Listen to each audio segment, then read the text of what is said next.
Welcome to 11th मध्ये आपल्याला फार मोठा चेंज बघायला मिळेल. नॉर्मल सायन्स मधून आपण चेंज करतो फिजिक्स, केमिस्ट्री आणि बायोलॉजी या सायंटिफिक फील्डमध्ये. मॅथ्स थोडंसं सेपरेट आपण घेऊ, पण जेव्हा आपण फिजिक्स, केमिस्ट्री आणि लाईफ सायन्सेस मीन्स आपण जनरली बायोलॉजी म्हणतो, याच्यामधला जो मेन डिफरन्स आहे, that difference is because of science is divided into 3 main branches. Physics ही त्यातली एक मेन ब्रांच आहे. फर्स्ट ब्रांच त्याला म्हणतात. जनरली फर्स्ट आपण का म्हणतो, कारण त्याचं डेव्हलपमेंट हे फार आधीपासून झालंय, फार जास्त दिवस झालेले, जास्त वर्ष झालेत, ऑर इव्हन सेंचुरीज झालेले आहेत. न्यूटन पासून जी फिजिक्स स्टार्ट झालेलं आहे ते ऍक्च्युली फिजिक्स काय आहे, त्याचा स्कोप केवढा मोठा आहे, हे आपल्याला 11th मध्ये स्टार्ट करायचं असतं. की स्टार्टिंग पॉइंट फिजिक्सचा का असतो, what is physics and what is important in physics. फिजिक्समध्ये सगळे लॉज आपल्याला बघायचे, लॉज ऑफ नेचर. नॅचरल कोणते मुवमेंट असतील ऑर स्टेशनरी ऑब्जेक्ट्स असतील, त्या सगळ्या क्वांटिटीज जेव्हा आपण लर्न करतोय त्याचे काही लॉज फॉर्म करतोय. लॉज मीन्स आपल्याला प्रेडिक्शन पण करता येतात की हा एखादा ऑब्जेक्ट मूव्ह होत असेल तर तो नंतर कसा पुढे जाईल, त्याचं प्रेडिक्शन आपल्याला कसं करता येईल, हे जे आपण स्टडीमध्ये बघतोय हे सगळे फिजिक्समध्ये येतात. लॉज ऑफ युनिव्हर्स हा सुद्धा आपण फिजिक्सचाच पार्ट बघतो. युनिव्हर्स मध्ये सगळ्या ज्या मुवमेंट आहेत त्या फिजिक्समध्ये येणार आहेत. So actually scope of physics हा पार्ट आपल्याला बघायचा असतो. इनिशियल पार्ट मध्ये जेव्हा आपण बघतोय तेव्हा स्कोप आपल्याला इम्पॉर्टंट असतो. हा स्कोप काय ते आपल्याला बघायचं आहे. लाईक आपल्याला कोणते मेजरमेंट करायचं असेल तर आपल्याला एक युनिट डिसाइड करावं लागतं. What is unit. सगळ्यात इम्पॉर्टंट जे 11th and 12th through out आपल्याला लर्न करायचं आहे. Unit means one, single. Unit is one, हे नेहमी लक्षात ठेवायचं आहे. युनिट कधी प्लुरल मध्ये येणार नाहीये. Unit is always singular. So unit ही कोणती क्वांटिटी जेव्हा आपण घेतोय तेव्हा आपण काही मेजर करतो. युनिट आपण मेजर करायला वापरतोय. सो मेजर कशाचं करायचं, लाईक एक्झाम्पल, सगळ्यात फर्स्ट एक्झाम्पल आपण घेतो फॉर लेंथ. सो आपल्याला जर लेंथ मेजर करायची असेल तर लेंथ मेजर करायला आपण कोणता युनिट यूज करणार. सो डिफरंट युनिट्स आहेत. लेंथ मेजर करायला आपण युनिट्स बरेच यूज करतो. जनरली आपल्याला माहिती असते की काही क्वांटिटीज आहेत ज्या आपण फार रेअरली यूज करतो, फार कमी वेळा यूज करतो. काही क्वांटिटीज आपण खूप जास्त वेळा यूज करतो. सो काही युनिट्स आहेत लाईक फीट. फीट आपण मेजर करतो. सो फूट अँड फीट हे जे आपण युनिट घेतलेले ते ऍक्च्युली लेंथ साठी जे युनिट आहेत. आणि जेव्हा आपण लेंथचं युनिट बघतोय तेव्हा ते फीट मध्ये मेजर काही वेळेला केला जातो. लाईक आपण स्क्वेअर फीट मध्ये मेजर करतो. हाईट जनरली फीट मध्ये पण मेजर केली जाते. सो आपली हाईट किती आहे, 6 फीट मीन्स एक स्टँडर्ड हाईट आपण घेतोय. सो 6 फीट लेंथ मेजर करायला आपण युनिट घेतलेलं असतं. सो हे फीट कुठून आलेलं आहे, और ऍक्च्युली फूट कुठून आलेलं आहे हे पण इम्पॉर्टंट आहे. So what is foot. Foot means आपण नॉर्मली वॉकिंग मध्ये जे फूट बघतो त्या फूटचा आणि या फूटचं काही रिलेशन आहे का, ऍक्च्युली आहे. आपल्याला एक स्टोरी माहिती पाहिजे की आपण हे युनिट कुठून आणतोय, एक फूड साठीचं युनिट कुठून आणतोय. सो फूड मीन्स एन्शियंट काही काळामध्ये स्टोरी आपण जर ऐकली तर एन्शियंट मीन्स ऑलमोस्ट 11th-12th सेंचुरीमध्ये इंग्लंडमध्ये एक किंग होऊन गेला आणि त्या किंगने डिसाईड केलं की आपल्याला एक स्टँडर्ड युनिट घ्यायचं जे थ्रू आउट कंट्री आपलं एकच युनिट असायला पाहिजे. सो एक स्टँडर्ड फीट मध्ये आपण लेंथ मेजर करायला पाहिजे. जनरली प्रत्येक वेळेला आपण जेव्हा मेजर करतो तेव्हा त्याच्या आधी लाईक एक हँड लेंथ मेजर व्हायची की प्रत्येकाचा हँड केवढा आहे त्याच्यावर डिपेंड करायचं. सेम पॅटर्न मध्ये फूट सुद्धा किंगचा जो फूट असेल, दोन चालण्यामधलं जे डिस्टन्स आहे त्या डिस्टन्सला 1 स्टँडर्ड फूट म्हणून डिसाइड केलं गेलं. It is empirical foot means British foot because of British king or English king. So English feet वरनं आपण जनरली हे डिसाइड केलं. आपण सुद्धा यूज करतो इंग्लिश और ब्रिटिश फीट आहे. आपले जे हिस्ट्री आहे ब्रिटिश हिस्ट्री आहे त्याच्यामुळे आपण जे यूज करतो ते फीट और फूट ब्रिटिश मधला आलेला आहे. त्याला आपण इम्पेरिकल युनिट पण म्हणतो. सेम क्वांटिटी जसं इंग्लंडमध्ये झालं तसंच फ्रान्समध्ये पण असेल, स्पेनमध्ये असेल, रशियामध्ये असेल. सो प्रत्येक कंट्रीमध्ये त्यांचे डिफरंट किंगचे फीट क्रिएट झाले. सो एक प्रॉब्लेम क्रिएट झाला की प्रत्येक कंट्रीचा डिफरंट आहे. विदिन कंट्री सेम युनिट आहे, पण प्रॉब्लेम झाला जेव्हा आपण कंट्री क्रॉस करून जातोय तेव्हा युनिट चेंज होतं. एक्झॅक्टली सेम पॅटर्न मध्ये आपल्याला फूट मिळत नाही, सिंगल फूट मिळत नाही. तेव्हा आपण जेव्हा फूटची क्वांटिटी बघतो तेव्हा कंट्री वाईज चेंज होत असेल तर आपल्याला एक स्टँडर्ड युनिट क्रिएट करायला पाहिजे. अँड दॅट स्टँडर्ड युनिट ते डिसाइड झालं as metre. So small M ने आपण जनरली सिम्बॉल डिसाइड करतो. 2 डिफरंट स्पेलिंग्स आहेत मीटर साठीचे. सो आपल्याला कुठलंही यूज केलं तरी फार काही फरक पडणार नाहीये. मीटर और METRE. सो METRE और METER दोन्ही मीटर आपल्याला करेक्ट युनिट ऑफ लेंथ म्हणून यूज करता येतात. पण याच्यातला जो मोर करेक्ट असेल that metre is METER metre. हा जो METRE मीटर येतोय हा जनरली आपण कोणते मेजरिंग इन्स्ट्रुमेंट साठी यूज करतो, like metre scale. So scale is measuring instrument आणि इन्स्ट्रुमेंटला आपण हा मीटर यूज करतो. सो कोणते कॅलोरी मीटर हे जनरली माहिती असतं. कॅलोरी मीटर मधला मीटर हा इन्स्ट्रुमेंट आहे. सो इन्स्ट्रुमेंट साठी आपण METRE मीटर घेत असतो. सो हा एक मेन डिफरन्स लक्षात ठेवायचा. जनरली हे स्पेलिंग आपलं मोर करेक्ट असेल. दोन्ही यूज केले फरक पडणार नाहीये. फिजिक्स मध्ये फार जास्त स्पेलिंगला बघायचं नाहीये. दोन्ही unit is unit of length असेल. सो आपण स्कोप बघतोय. आपण जर 1 मीटर घेतलं तर 1 मीटर डिसाइड कोणी केलं की 1 मीटर एवढंच असायला पाहिजे और एक स्टँडर्ड युनिट 1 मीटरचं इतकंच असायला पाहिजे. डिसाइड करणारी क्वांटिटी आहे. That quantity is SI, standard international. So standard international एक फ्रेंच वर्ड आहे. सो SI और इंग्लिश मध्ये इंटरनॅशनल स्टँडर्ड्स. सो आधी I and then S.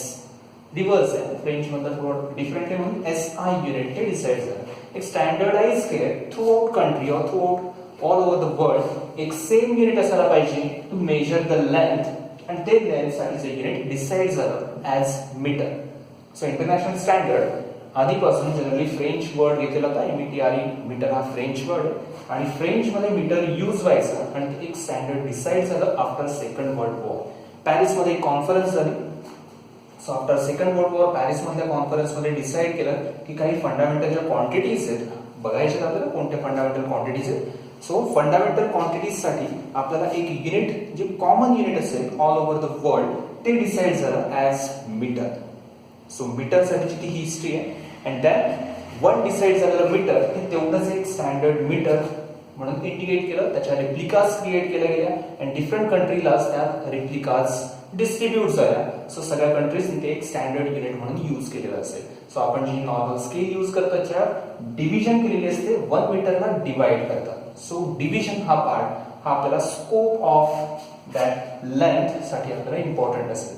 So आपण जस्ट बघायचं की स्कोप ऑफ दॅट लेंथ किती असेल. 1 मीटरला आपण डिवाइड करतोय. सो आपल्याला जस्ट व्हिज्युअलाइज करायचं आहे. सो आपण 1 मीटर किती आहे इझिली इंडिकेट करतो. 1 metre is standard unit and 1 metre is divided into 100 equal parts. प्रत्येक पार्टला आपण काय म्हणतो ते आपल्याला माहितीच आहे. 1 that single 100th part is known as centimetre. So आपण एक स्टँडर्ड युनिट घेतलेलं आहे. Standard unit is metre and then it is divided into 100 equal part. So 100 equal part is known as centimetre. So centi and then again metre हा part use होतो. So centimetre is normal आपण CM मध्ये indicate करतो.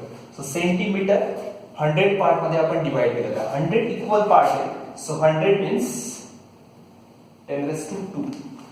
So 100 means 10⁻². हा part आपण divide केलेला आहे. So जेव्हा आपण डिवाइड करतोय so it is 100th part. So it is actually 1/10⁻² part of meter. So it is known as 1/10⁻² is 10⁻². So आपण 10⁻² मध्ये याला कन्वर्ट केलेलं असेल. सो जेव्हा आपण सेंटीमीटर घेतोय it is actually 10⁻² metre. So ते कन्वर्जन आपल्याला करता येतं की आपण कन्वर्ट कसं केलं 1 सेंटीमीटर इज 10⁻² मीटर मध्ये. सो क्लिअर करा का की जेव्हा आपण कन्वर्जन केलेलं असेल या पॅटर्न मध्ये आपण कन्वर्ट करायचं असेल. आपल्याला माहिती 1 सेंटीमीटर हा किती स्मॉल पार्ट असेल. सो 1 सेंटीमीटर जनरली नॉर्मल स्केलवर आपण यूज करू शकतो. 1 centimetre is that much distance and it is actually divided into another 10 equal parts. कोणता पार्ट असेल ऑब्वियस आहे सेंटीमीटरला 10 इक्वल पार्ट मध्ये डिवाइड केलं means it is converted into millimetre. So it is known as milli and then again metre. Standard unit ते पुन्हा repeat होत आहे. इनिशियल पार्ट फक्त चेंज होत आहे. मीटरचे इम्पॉर्टंट असतील याच्यामध्ये. So it is millimetre mm. So millimetre is 1/10⁻² already होते. त्या 10⁻² चा आपण अजून 10th पार्ट घेतलेला आहे. So into 10, so 10⁻²⁵ into 10 means 1/10⁻³ is known as 10⁻³ is meter. So 1 millimeter is 10⁻³ metre मध्ये आपण कन्वर्ट केलंय. So millimetre to metre conversion हे इम्पॉर्टंट असतं. आपल्याला माहिती 1 मिलीमीटर किती स्मॉल पार्ट आहे. सो स्मॉल पार्ट आपण क्रिएट करत जातोय. 1 मिलीमीटर पेक्षा कमी रेअरली आपण बघितलेलं असेल. So that one single small section of millimetre is again divided into 1000 equal parts. Millimeter already small है, it is actually divided into 1000 equal parts. प्रत्येक पार्टला आपण म्हणतोय micrometre. So micro and again metre repeat होईल. So micrometre मधला symbol different आहे. It is actually Greek letter mu. So micro and then metre. So Greek symbols आपल्याला बऱ्याचदा use करायचे. सो मायक्रो यूज करायचं असेल तर आपण जनरली एवढा एक स्मॉल यू घेतो. स्मॉल यू जो इंग्लिश मधला यू आहे त्याला थोडंसं आपण एक्सटेन्शन द्यायचं आहे. इनिशियल पार्ट मध्ये एक्सटेन्शन द्यायचं आहे. So it is micro. So micrometre mu N generally आपण त्याला म्यू एम म्हणतो. Micrometre. So micrometre is 1000 part of initial millimetre. मिलीमीटरचा 1000 पार्ट आहे. So it is 10⁻³ already millimetre साठी into 10⁻³ is actually 10⁻⁶ and 10⁻⁻⁶ metre numerator मध्ये convert केले आहे. So जेव्हा आपण मायक्रोमीटर घेतोय इट इज 10⁻⁶ मीटर मध्ये आपण घेतलेलं आहे. सो 1 मायक्रोमीटर किती स्मॉल जात आहे पार्ट आपल्याला इझिली क्रिएट करता येईल. सो 1 मायक्रोमीटर आपल्याला बघता येतो लाईक ह्युमन हेअर. ह्युमन हेअरचा डायमीटर हा मायक्रोमीटर मध्ये मेजर होतो. और मायक्रोमीटर मध्ये आपण मायक्रॉन्स हे सुद्धा रेअरली यूज होतं. मायक्रोमीटरला जनरल पब्लिक लँग्वेज मध्ये मायक्रॉन्स सुद्धा म्हणतात. आणि मायक्रॉन्स हे प्लास्टिकचा थिकनेस मेजर करायला पण यूज होतो. प्लास्टिक बॅग्स असतात आणि प्लास्टिक बॅगचा थिकनेस हा मायक्रॉन्स मध्ये मेजर होतो. मीन्स मायक्रोमीटर 50 मायक्रॉन्स 100 मायक्रॉन्स हे जे मायक्रोमीटर मध्ये येतात ते थिकनेस मेजर करतात. किती थिक प्लास्टिक आहे. सो तिथपर्यंतचा पार्ट हा मायक्रोमीटरचा पार्ट असतो. प्रत्येक पार्ट आपण बघायचं अँड देन याच्यापेक्षा पण कमी युनिट्स आहेत. याच्यापेक्षा पण आपण स्मॉल डिव्हिजन करत जातो. सो जेवढा स्मॉल डिव्हिजन करत जाणार तेवढा आपल्याला अजून मायन्यूट लेवलला खूप कमी डिव्हिजनला और लेंथला जाता येईल. So that 1 micrometre is again converted into 1000 equal part. Still बघायचं मिलीमीटरला कन्वर्ट केलंय 1000 इक्वल पार्ट मध्ये micrometre. So single micrometer is again converted into 1000 equal part is known as nanometer. So it is nano and then meter. Nanometer is nm. So easily आपल्याला बघता येईल की आपण काय केलेलं होतं आधीच्या पार्टला 10⁻³ ला 10⁻³ पुन्हा मल्टिप्लाय केलं होतं डिनॉमिनेटर मध्ये. न्यूमरेटरला शिफ्ट झाल्यावर 10⁻⁶ मीटर मध्ये आलं होतं. -6 मध्ये कन्वर्ट झालेलं होतं. सेम पॅटर्न मध्ये याला जर आपण 10⁻³ ने मल्टिप्लाय केलं then it is 10⁻⁹ metre. So micrometre is 10⁻⁹ metre मध्ये आपण कन्वर्ट केलं. नॅनोमीटर मध्ये कन्वर्ट करताना मायक्रोमीटरला मल्टिप्लाय केलेलं असेल. देन नॅनोमीटर किती स्मॉल पार्ट आहे. So nanometre is 1000 part of micrometre. त्याच्यामुळे हा इतका स्मॉल असतो नॉर्मल आईजने आपण नाही बघू शकत. नॅनोमीटर ही रेंज जनरली स्मॉल ऑब्जेक्ट साठी बॅक्टेरियाज व्हायरस याच्यासाठी आपण नॅनोमीटर ही रेंज डिसाइड केलेली असते. ते आपल्याला नॉर्मल आईजने दिसत नाही. जनरली स्मॉल डस्ट पार्टिकल्स होतात नॅनोमीटर मध्ये. जे स्मॉलेस्ट पार्टिकल आहेत ते आपण नॅनोमीटर मध्ये मेजर करतो. देन अगेन दिस 1 नॅनोमीटर स्टील किती स्मॉल आहे ते बघायचं. 1 nanometre is converted into 1000 equal parts. पुन्हा 1000 इक्वल पार्ट मध्ये डिवाइड होतात. So when nanometer is divided into 1000 equal part is known as picometer. So pico and then meter. So picometer is small p and 10⁻⁻12 meter. आपल्याला पुन्हा easily लक्षात येईल conversion factor हा 10⁻³ पासून एक स्टँडर्ड पॅटर्न डिसाइड झाला. 1000 equal part आहे. 10⁻⁻3 10⁻⁻6 10⁻⁻9 10⁻⁻12 is for picometer. So picometer हा अजून खूप स्मॉल लेंथ साठीचा पार्ट झाला. त्याचं जे युनिट आहे ते फार स्मॉलर युनिट आहे. सो पिकोमीटर आपण मेजर कुठे करतो जनरली आपण विज्युअलाइज करायचं की पिकोमीटर ही इतकी स्मॉल रेंज आहे की आपण काही मोठे मॉलिक्युल्स या रेंजमध्ये मेजर करत असतो. मॉलिक्युलची लेंथ, सो काही मॉलिक्युल्स आपण पिकोमीटर रेंजमध्ये पण मेजर करतो. Like H2O. H2O आपण जनरली बघितलेला असतो. H2O ची साईज किती आहे, सिंगल H2O ची साईज, सिंगल मॉलिक्युलची साईज ते आपण पिकोमीटर या रेंजमध्ये मेजर करू शकतो. then again 1 picometer, पुन्हा तोच पॅटर्न आहे. 1 picometer is again divided into 1000 equal parts. So पुन्हा आपण 1000 इक्वल पार्ट मध्ये डिवाइड करतो. ऑब्वियसली फॅक्टर किती येते आपल्याला क्लिअर होत आहे. 10⁻15 metre. So 10⁻15 metre is known as femtometer. So it is femto and then meter, small f and m. Femtometer is here known as Fermi. So एक अजून नाव आहे Fermi. So Fermi और femtometer same आहे. 10⁻15 metre पर्यंत आपल्याला small करता येतं. ही range किती कमी आहे.